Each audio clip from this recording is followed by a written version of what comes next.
so many things. Hi, fam, everybody here. We love it here, love our family, love y'all. I'm thankful for our Giving Tree project, sponsoring y'all for Christmas. Family, I'm sorry, I forgot it. And thank for Catalyst Church. I am thankful for Catalyst. I am thankful for my family and my children, my grandchildren, and my church family. I'm thankful for my mom because of all the things she does for me. My family, my girls, and this church. My beautiful family and my even more beautiful church family. My family. My church family. My friends and family. My family, and I'm also thankful for my church. I'm thankful for my kids. God and Jesus and my church, and especially my family. My family, being here with them, thankful for Catalyst and my job. My Catalyst church family and the love that I have received here, especially from the women's group and all the connection I've made there. And I'm thankful for my family, and I'm thankful for all the blessings that God has bestowed upon me this year. I'm thankful for my church and family.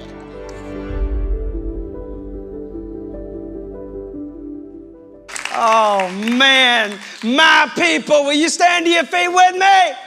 Hey, tell somebody right now, tell them, say, I'm here for it. I'm here for it. Say it like you mean it. Say, I'm here for it. I'm here for it. Say, this season, this moment, the bank account now, currently. Whatever it is, say, I'm here. I'm here. Paul was in a jail cell when he wrote the book of Philippians. But that's his mindset. That's gratitude. That's true faith and gratitude. Is I'm here for it, whatever it is. And I want you to see it the way he saw it and the way God wants you to see it. Say it one more time with everything you got online. If you're in the Carrollton area, you should be in the room. If you ain't sick with COVID, I want you to say it and wake up the neighbors on the count of three. Say, I'm here for it. 1, 2, 3. I'm here for it. I'm here for it. Paul said, Philippians chapter 1, verse 21, he says, for to me, this man's in a jail cell nearing the end of his life, and he's in his early 60s. And he says, for me to live, to be here, to be in this jail cell, in this season, in this situation, with nothing and nobody for me but Jesus. When he actually had to practice what he wrote to the church in Rome, when he said, if God is for me, who can be against me? It's easy to preach that and to write that, but when all hell broke loose, he's alone in a jail cell, all he's got's Jesus. He says, for me, I know you're traumatized. I know they left you, they cheated on you. Whatever happened, whatever, you can't catch a break. He said, for me to be here, to live this season, this moment is Christ. Tell somebody with authority, say, I'm here for it. I'm here for it. I'm here for it. Week 1 of this series, Thankful for It All, I told you, you got to appreciate the process. I showed Paul, we're in the book of Philippians, we're living there because it was the hardest season of Paul's life, yet it's the most joyful letter that he wrote because he was here for it. He was here for week 2. I told you last week, appreciate the promises. Today, you got to appreciate the present, man. You got to appreciate the present. I want to jump to chapter 4. By the way, just a shameless plug. This was going to be the finale of the series until God spoke otherwise. We'll see if it was God or Ben next week. But I'm going to finish. I got another one next week. But we'll jump back to chapter 2 next week. But I want to go to chapter 4. And I want to start in verse 11. I lied to you, by the way. I said I was going to use the easy translation through the series. I lied. You can see it. I didn't. ADD, I decided to go on another tangent. So, verse 11. Y'all ready for this? This is the stuff that's life-changing. This is the stuff that will help you not just endure life, but enjoy it. It'll change your circumstances because it'll change the way you see them. Then whether they're good or bad, you'll know that God is bigger and that he's not done in working. This is the life-changing stuff. Your life-changing and you getting a promotion and a better husband or wife or partner or having a better mom and daddy, that don't change things. This stuff changes things. It's within your control and grasp. Verse 11, he's writing this from a jail cell in a dungeon. Chains. He says, I am not saying this because I am in need, although he was. He was in desperate need. He was in a jail cell in Rome, the pagan, most powerful capital of the world, and it was illegal. He was struggling. But he says, that's not my motivation and motives for telling you this. Yes, I'm desperate. He acknowledged in the past chapters what he was going through, but he said, I'm not saying this to you to make me feel better or because I'm struggling. He says, for I have learned to be content. Say that with me. Say content. Say content. The Bible says contentment and godliness is great gain. I'm content. In other words, I trust him right now in this. I'm here for it right here. I'm content whatever the circumstances. He says, I know what it is to be in need, and I know what it is to have plenty. I have learned the secret. Tell somebody, say the secret is appreciating the present. I'm going to make you scream that by the end of this message if you really get it. I have learned the secret. It ain't a secret anymore. It was a secret then. It ain't now if you really want it. It may be rare, but it ain't a secret.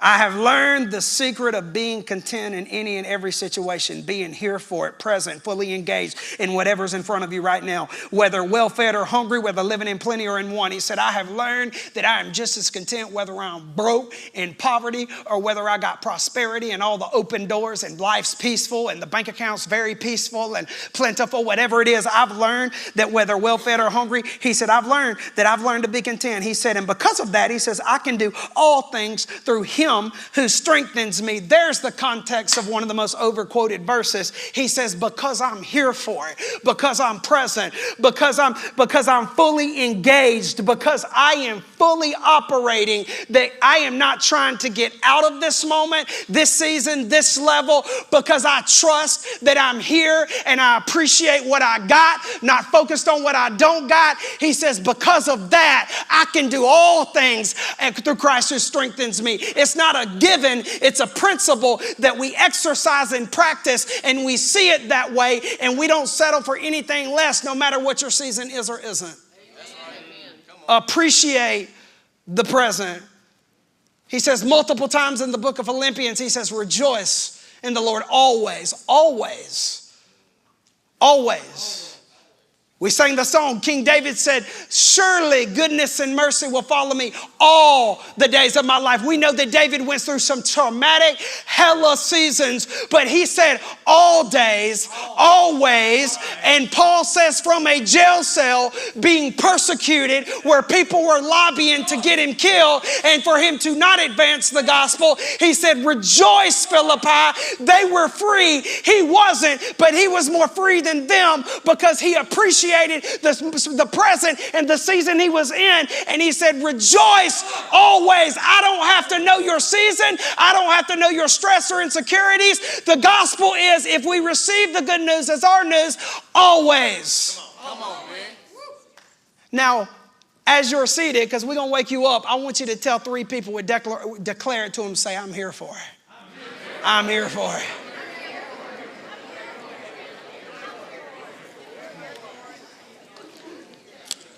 I'm going to be here for it. Just let me get some water first. I need some, Tavis, for sure. King David said, this is the day. Today. He says, this is the day. Not tomorrow. Not when you get the promotion.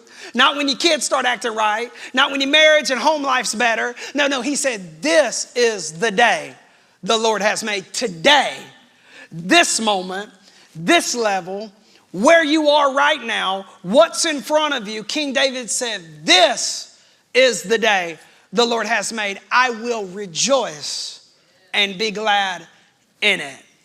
I will appreciate it. I will savor it. I will see it as a blessing, as a gift. I will see whatever I'm in, whether it's killing me or whether it's blessing me. This is the day the Lord has made.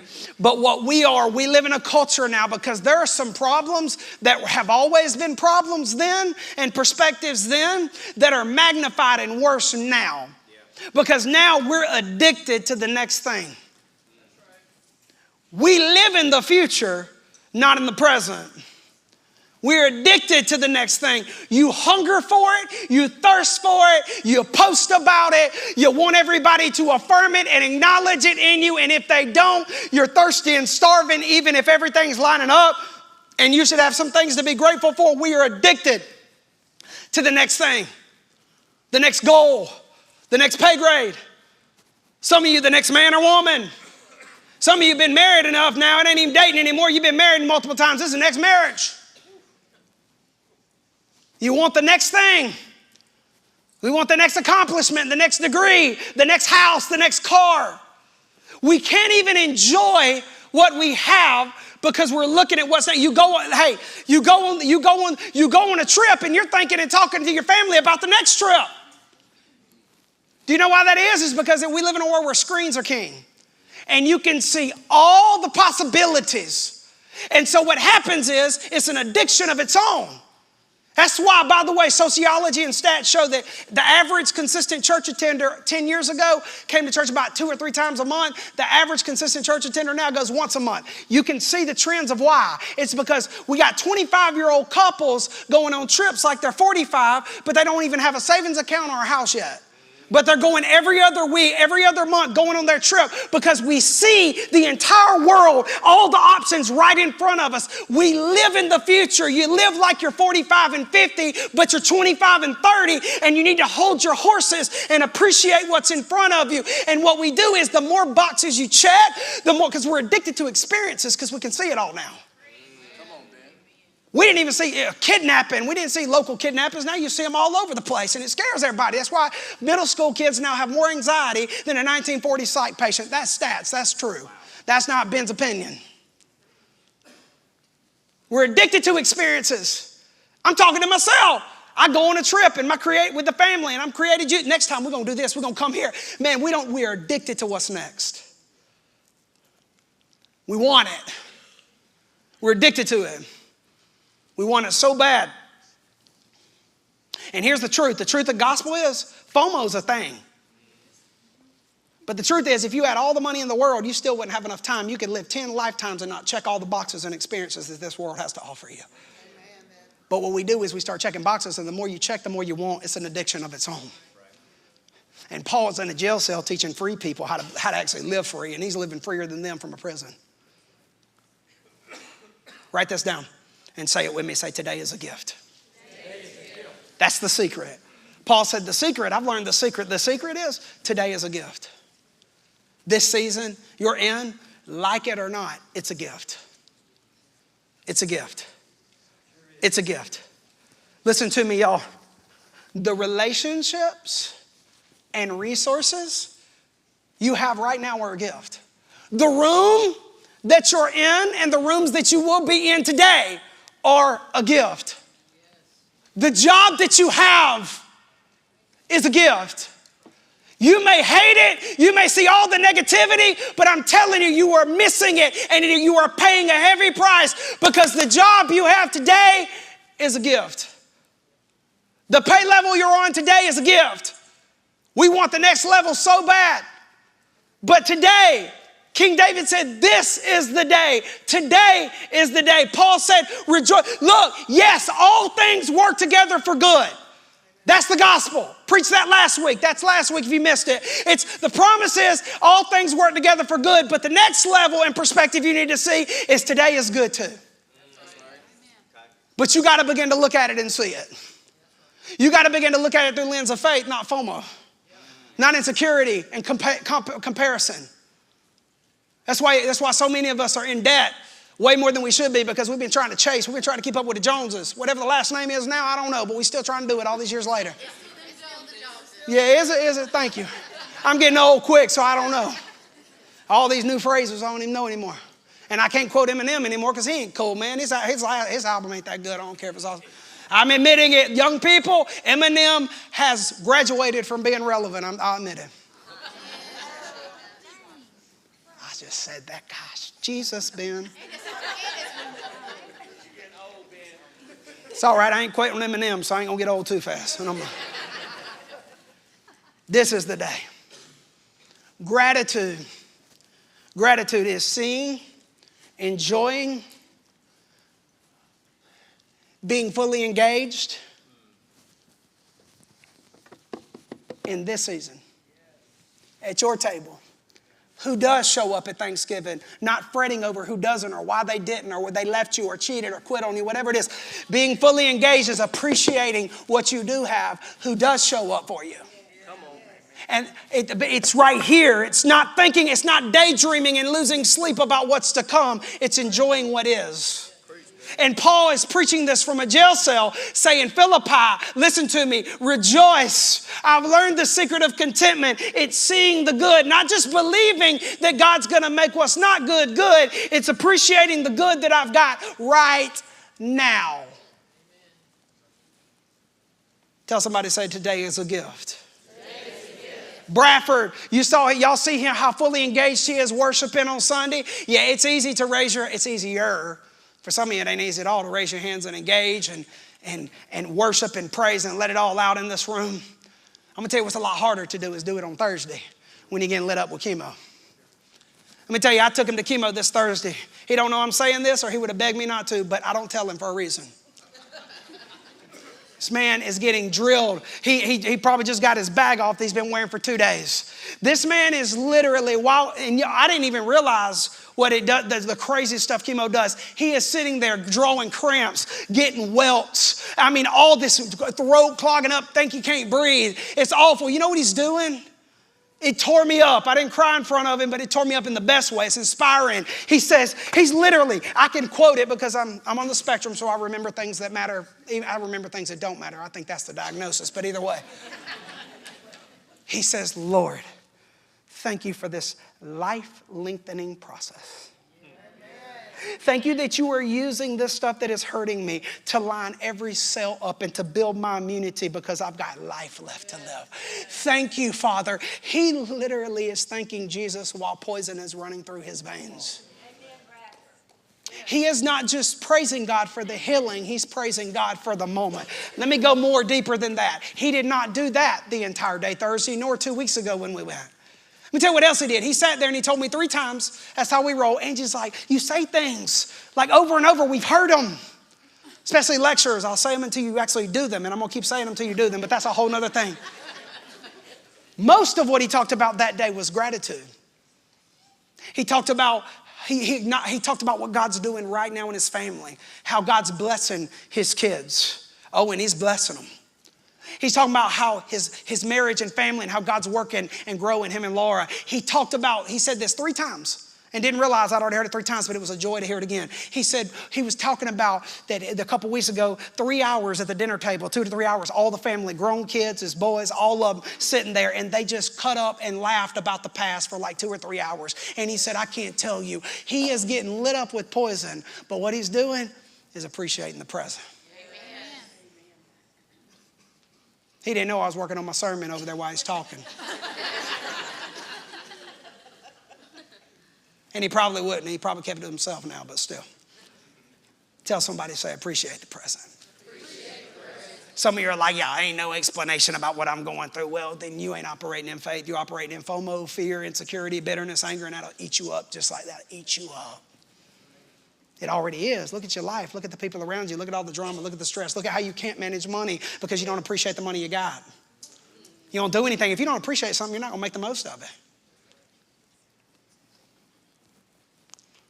Today is a gift. Today is a gift. The problem is our scorecard.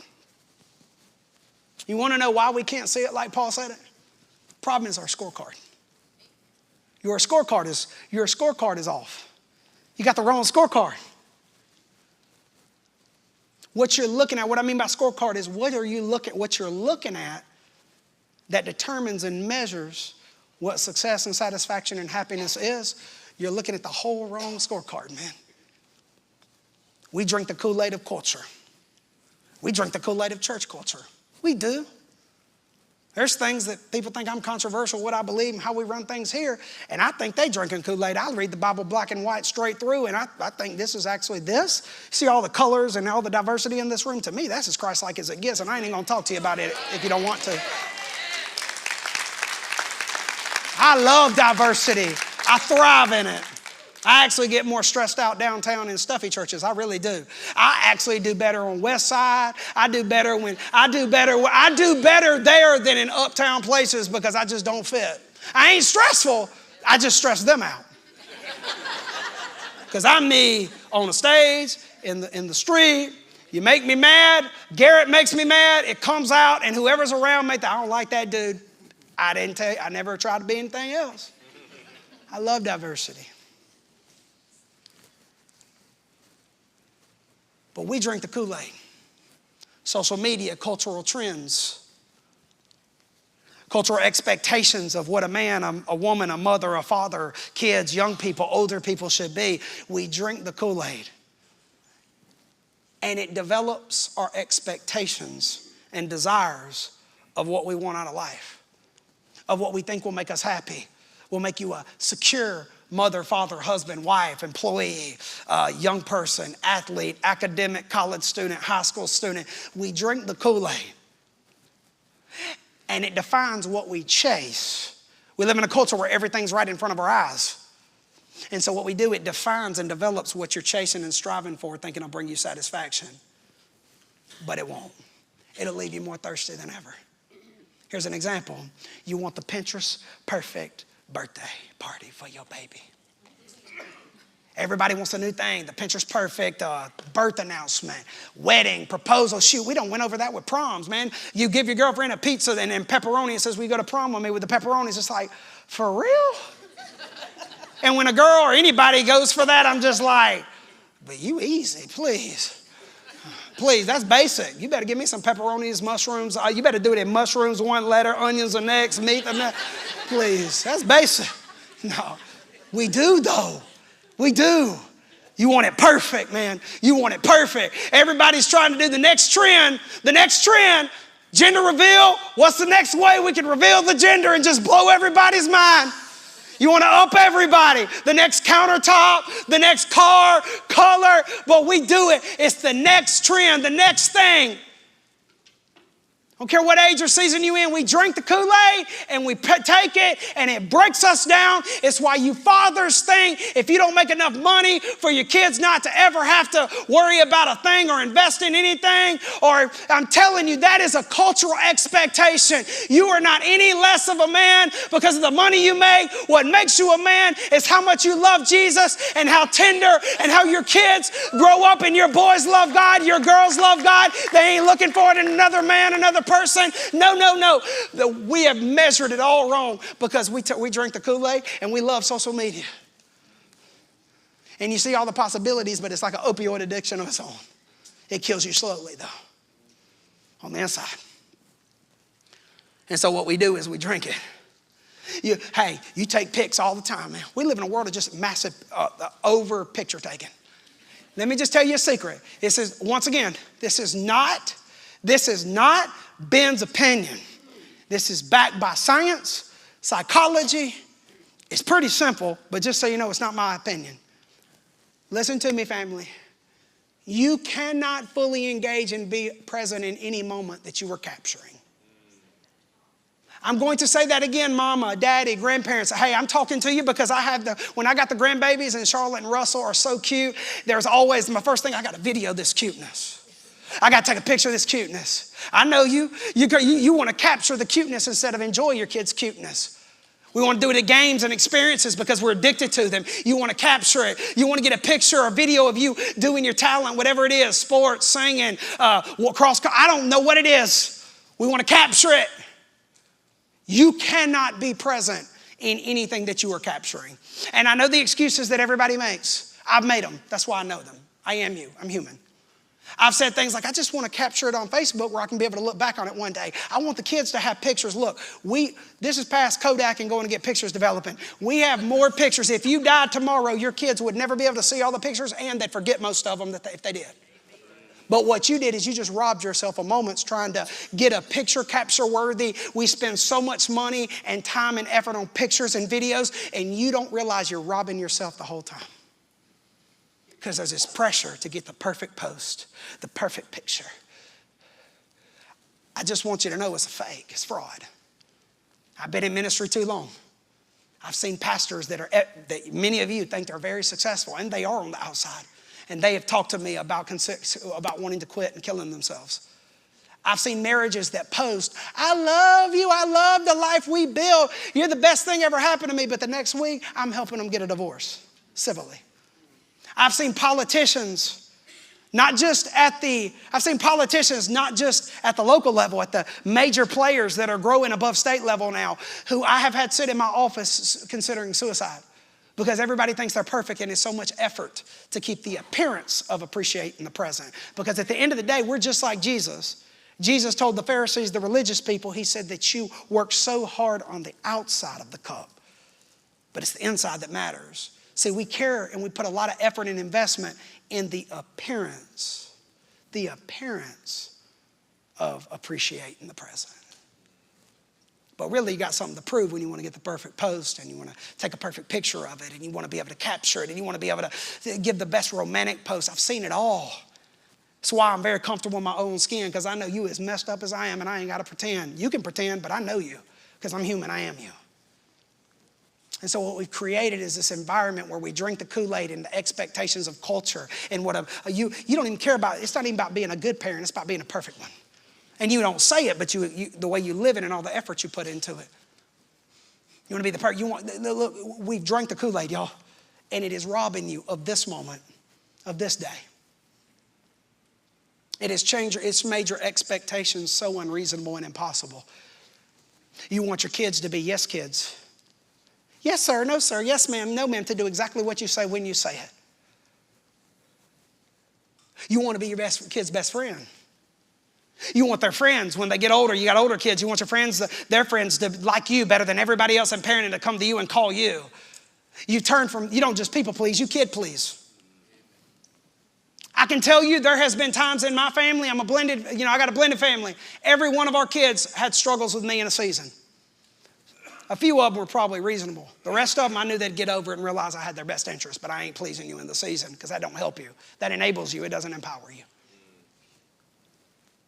So what we do is we try so hard. You want a spouse that can read your mind, bat 1,000, meet your every desire because you've been seeing them social media posts about them men that do it. You don't know if they do it. I do. They don't. People tell Angie, or they tell me, you got a wonderful wife, wonderful husband. It's true, but you don't know that because you don't know what it's like. All you know is the stage, Ben. I share with you some, but I ain't got time to share with you all. But I'm as messy as you and you as messy as me, bro. But what we do is we get robbed of the present. Tell somebody, say, today is a gift. Your expectations of yourself, of other people, of life, it's unreasonable. It's unrealistic. It's impossible. It's a miserable place to live, and it's why you are a more insecure person than you were 5 years ago. It's why you're a more insecure parent than you were 5 years ago.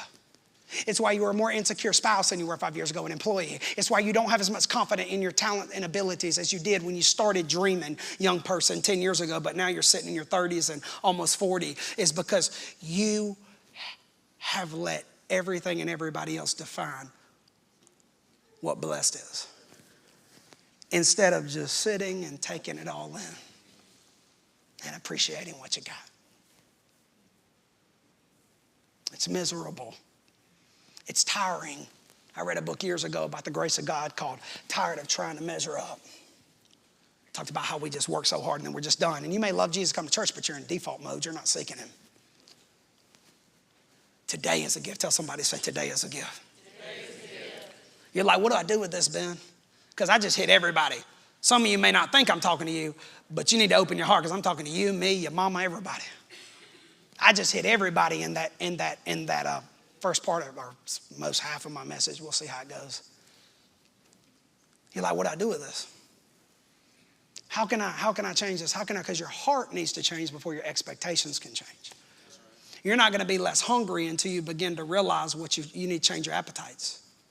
Because you've been chasing whatever you've been chasing for so long, that's all you know. It's an addiction.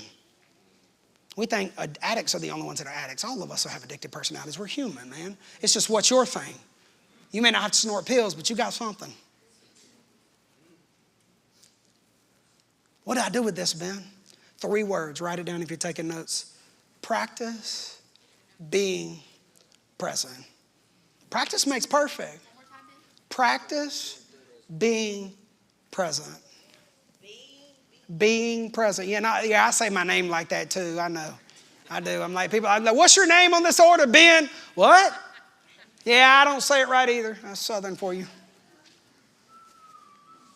I don't say it British. Ben. Mom and Daddy should have named my name B-I-N. That's mine. What do you do with this? Practice being present. Practice makes perfect, right? You want to change your habits and change your heart, you better change it over time. It don't happen overnight. None of it does. Nothing that matters in your life, no type of growth that really matters, it hurts. And it happens over time, not overnight. So you got to practice it. You want a great swing? Batter that has a great swing, Joker swings every day. Swings at the air. Before you can swing at a ball, you better swing at the air. Better take some shots. Before you get to take 3 points as a starter, you better start taking them 3 points in your backyard. Practice makes perfect. Practice being present. What do I mean by that? Practice being present in your marriage. There's a start. I'm going to give you some starter conversations. Practice being present. Start making some memories and doing some things with your spouse that you did before you had so many bills, kids. You stopped doing the things that made you fall in love. Why don't you practice? You build a great life. Me and Angie are a great team. Even when we fight, but we get stuff done. I'll be honest with you, I've never met a couple that's as good a team as we are. We can get it done. I'm saying it. I don't care. You prove me wrong. That's fine. I'm not trying to prove anything. I'm just saying we're a great team, but we're more than a team. We're a husband and wife. We're intimate. We've had to make some serious changes in conversation so that we can enjoy our life, not just build this. Oh, we can do that. But I didn't marry Catalyst Church. I married Angie. You need to be going on dates you need to go on some trips with without your kids. Had a psychologist, Dr. Wes Beavis, tell us he's been a blessing in our life, in our ministry, in our church. Anytime somebody needs him, he told us, he said, there's a difference in making memories, that's family vacation, and actual trips that build intimacy and rest. They're not the same thing, but what we do is we live them the same because we're just checking boxes. You wonder why you're tired and stressed out and want more. Because you're not getting it. I've heard couples for years, counseling office, all my years of ministry, not just here. Oh, we just miss the kids so much. Well, you need to work on your life and expectations and start by going on a trip. I told my husband, I've had somebody at the old church, told my husband for years, I just can't leave the kids for that long. Well, you need to work on yourself. I'm so thankful we're in a season that Connor and Allie are letting us keep the grandbabies on Friday where he can get a day off and he can get a day off without being a daddy and then enjoy Allie for a day. And I'm telling you, that fills my tank because I don't have to be their daddy every day. I just get to do it on Friday and I love it. It's a perfect off day when you ain't got to do it and get up in the middle of the night. Poor Connor comes in here on weekday mornings and I can tell, oh boy, he didn't get no sleep. He ain't bad. I can just see the bags under his eyes. Boy, it charges my tank because I only got to do it once a week or however much they let us do it. Oh, I was ooh, it was great. What you doing? What you doing? Are you appreciating what you got at home? I know they ain't perfect. I know they piss you off, but you ain't been engaging either. What's that look like? Practice being present. You want to appreciate the present? You got to begin to engage and practice it. Get away. Get away from screens and responsibilities. If you don't have at least a few hours, not including when you're asleep, away from your screen, you are not walking in mental health. It is an addiction of its own. It's proven. By the way, I saw this podcast yesterday. It is actually proven. Do you know why life goes by faster now than ever? People think it's always been happening. It has not. Life is short, but it's a lot shorter now. They have shown that our brains are so dynamically engaged in our screens that it makes life much faster.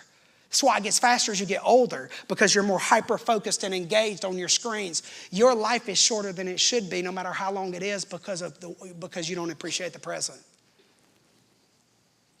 That's science, not been science. Tell somebody, say, practice being present. Practice being present. Take a walk. Take it all in. Our church is growing like crazy. By the way, we've had to sit out 60 more seats. Forgive us that there's not as many in seats right now. It's done so that we can make room for more until January so that guests aren't so stressed out and they can come back. We have Bradford and JD got in here and masterminded a way to fit 60 more chairs in here. It's good problems. But on Monday, baby girl texted me with a quote of her own. She said, Pops, make sure you enjoy it and take it all in this week. And just so you know, by the end of the day, I didn't. And I hurt her feelings. And I went home that day and I was like, you know what? I'm not doing this again this week. I'm going to practice being present. Take a walk. Smell the roses. See the beauty of your season. Charlotte told y'all last Friday, whenever it was, I took her on a walk. Angie fell asleep on the couch or something, had to do something. She didn't want to go walk, whatever it is. No judgment, baby. We went walking around the neighborhood, and we get to the top of the hill, and it's a mountainous mountains. Like it feels like you're in a mountain town, and there's just nothing but fall colors. And I picked her up. Well, she got lazy on the way back. She was like, I'm tired of walking. I was like, get on my shoulders. I walked her all the way back. You know, it's good. Neck surgery did wonders for me, y'all. I'm so thankful. Threw her on my shoulders. I just stopped there at the top of the hill. I said, grandbaby girl, I want you to look at all this. Stop right now. Just look at all these. It's beautiful. It's peaceful, isn't it? We just stood there for a few minutes. She goes, yes, grandpops. Yes, grandpops.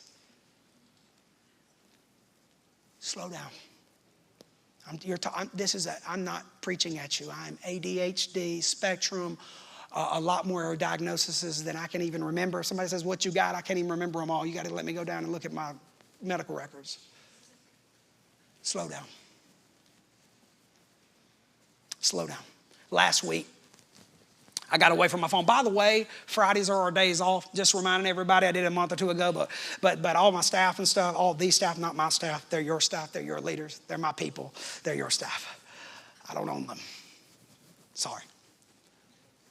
Fridays are our day off, and there's been people, we're working towards that. Volunteers, we're not having them here as much on Friday, even though they want them and need them. We're going to build a culture of rest. We're going to work hard, but we're going to go home and smell the roses too. And I'm changing that, and just know I'm going to be mean about it because I'm a habitual overworker, but I'm not letting them overwork. I'm working on it. They're working on it. We're going to work on it. As we grow, we're going to grow the right way. Last week on Friday, I took off. I've been taking off. Told you about that a while back and cracked some dirty jokes, and it's true. They're still true. I'm married, though. I can do whatever I want to do, as long as Angie consents.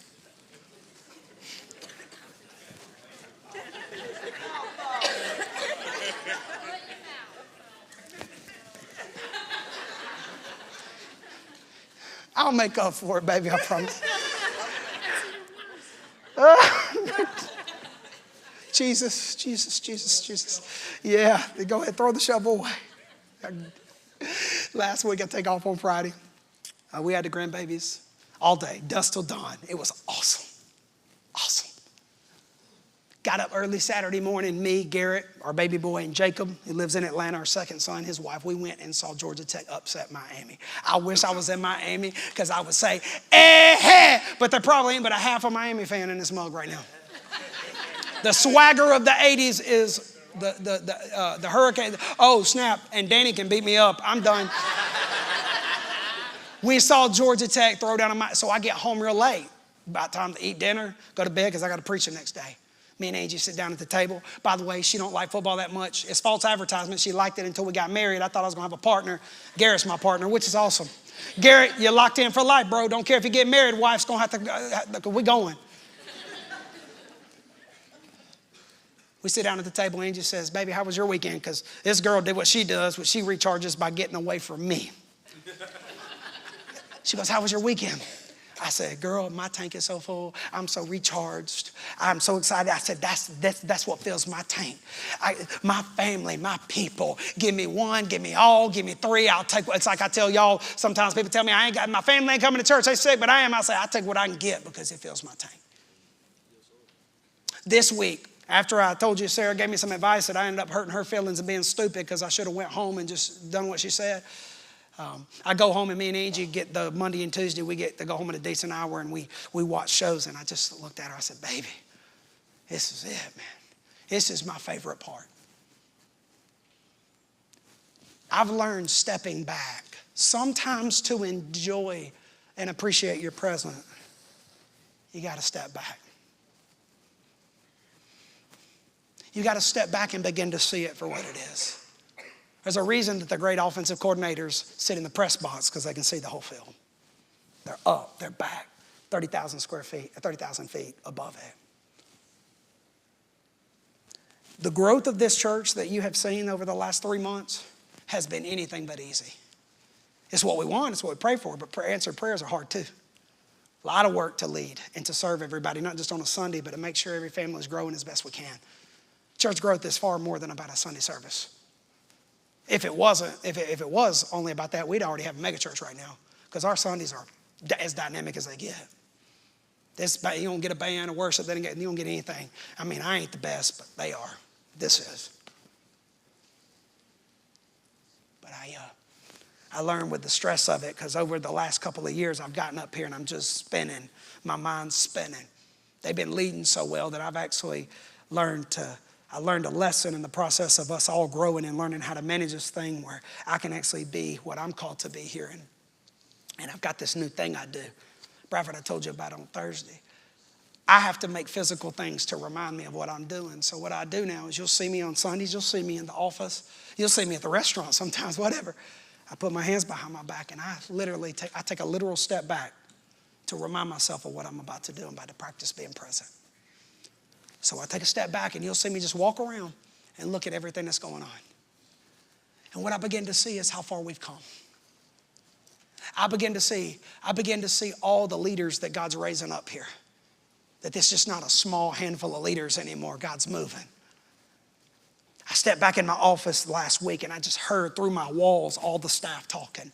A year or two ago, I had to do all the talking. They wouldn't even talk to each other. And I get it. We were in a rebuild and a lot of traumatic things happened and COVID. But there was a lot. But literally now I looked at you, boy, they just talking all the time. Now they're making decisions I don't even know about. Don't even know about.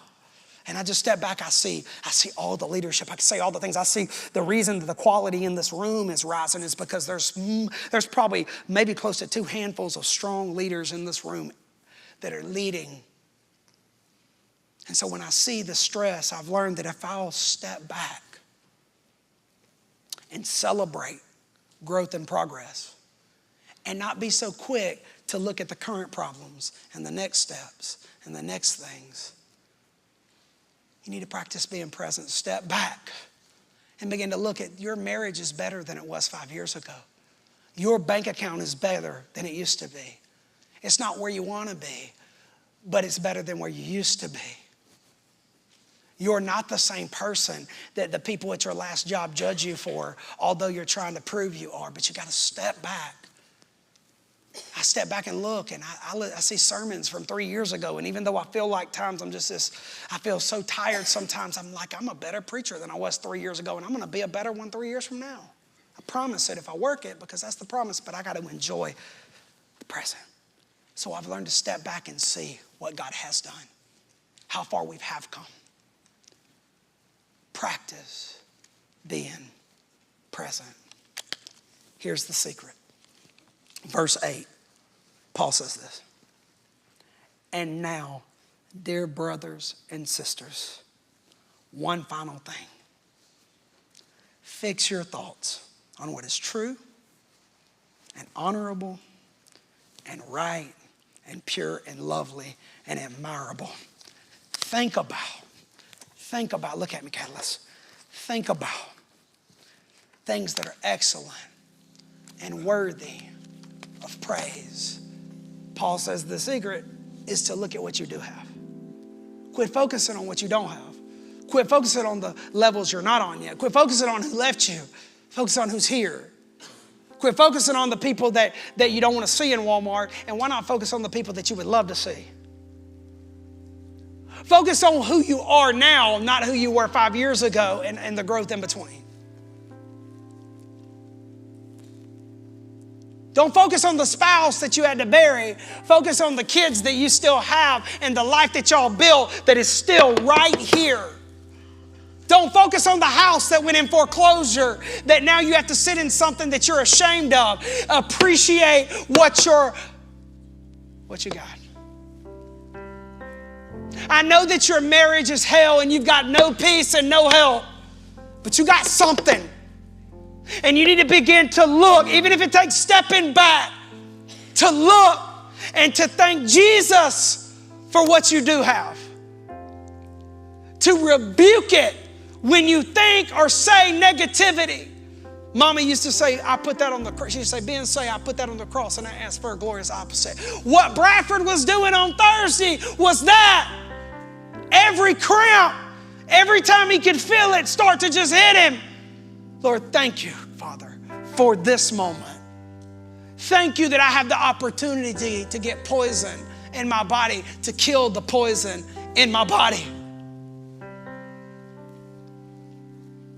He said, I've learned to look at, speak to, focus on things that are excellent. And almost every season in every one of our lives, there are things like that. Well, I look back at the Walmart days and what I had to deal with at the church I was at that was dying, the family dynamic, having to raise my brother. It was absolute hell. But I remember going to work, and even on my birthday and everything, in Easter, I'd say, God, thank you that I'm still standing. That's something. My Uncle Eddie, we did his funeral here a year and a half ago. He's probably one of about 5 to 10 men that I got to see the progress and the growth of perspective. See, my Uncle Eddie was a drunk most of his life. Hurt a lot of people, hurt his own family. A lot of people didn't like him. Matter of fact, you hear about him today. There are going to be some people not like him. A lot of people not like him. I love my Uncle Eddie. He's a crap talker, and I connect with crap talkers because I are one. The last 20 years of my Uncle Eddie's life, he got sober. Sober, 20 years. Eddie began to change. I was at a meeting, a lunch meeting at Maple Street Diner now. It's called Pollard's. It was the OG's, really, Pollard's. I come out a few years back, and Eddie's there. I talked to him about an hour, 2 hours. He'd been sober now for years. You know what he told me?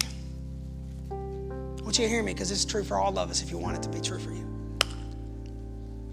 He said, Ben, I'm almost 70 years old. He said, I've done so much wrong, have so much regret. I've done almost everything wrong and hurt a lot of people and caused a lot of pain in the process.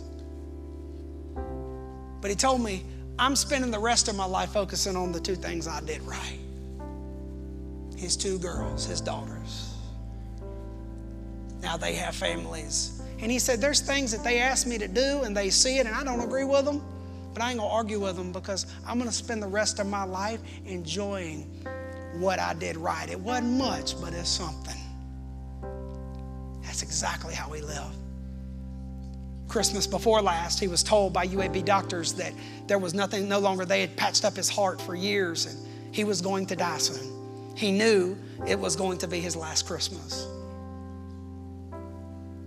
And I left here the last day we were open before we shut down offices, and I wanted to see my Uncle Eddie at least one more time. I sat down in his apartment in English Village, which is behind the Chick-fil-A over there. I sat in his apartment. He was about to leave to go to Wadawee, and he was going to spend what he knew would be his last Christmas with the 2 things he did right. I ask him what I ask everybody. How you feeling? Where you at? He said, if you ask him if I'm afraid of dying, no. He said this, all good things come to an end, and this has been a good thing. And that's exactly the way he saw it. When he took his last breath, he did not think about all the pain he caused, all the things that were true to his reputation. He thought about what he loved the most and what mattered the most. And he went and he spent that Christmas with them. And he passed away that March, I believe. We had his funeral right here. A man who wasted most of his life, but was so grateful. So grateful. So instead of cutting the lights down today and having the band come up, we're gonna do something different. Worship doesn't always mean on your knees. It doesn't always mean jumping around. Sometimes instead of praising God and speaking to the dry bones and letting the shout unto God with a voice of triumph, sometimes you need to sit your tail down and think about it.